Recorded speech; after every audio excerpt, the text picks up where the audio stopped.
Владата ветила 139 мерки за подобар живот на граѓаните. За една година реализирала 18 ветувања или само 13% од нив.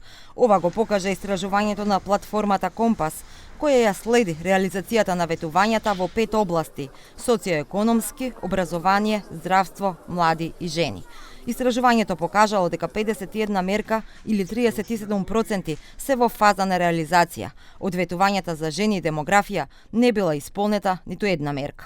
Најголем напредок има во секторот образование, каде што има 24% од мерките исполнетост и дополнителни 70% кои што се во насока на исполнување. После тоа следат социоекономските мерки, каде што имаме реализација со 9%, слично како и политиките за млади. Во секторот за здравство имаме поумерена динамика на реализацијата, каде што има реализирани 3 мерки и 5 се во насока на реализација. Од социоекономските ветувања кои биле 43, исполнети се само 4, и тоа само во делот на непроменети даночни стапки и зголемувањето на пензиите за 5000 денари.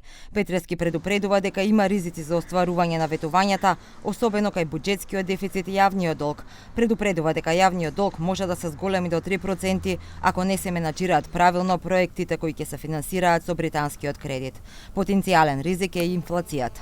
Проекцијата на влада е дека ќе имаме стапка на инфлација 2,5%, додека прв квартал го започнуваме со 4,2%. Затоа јас неколку пати нагласив дека ова е една од мерките која што крија потенцијален ризик за влошување на исполнувањата и владата треба да обрне внимание. На одит од истражувањето на платформата Компас е за првата година од мониторингот на владините ветувања за периодот 2024-2028 година.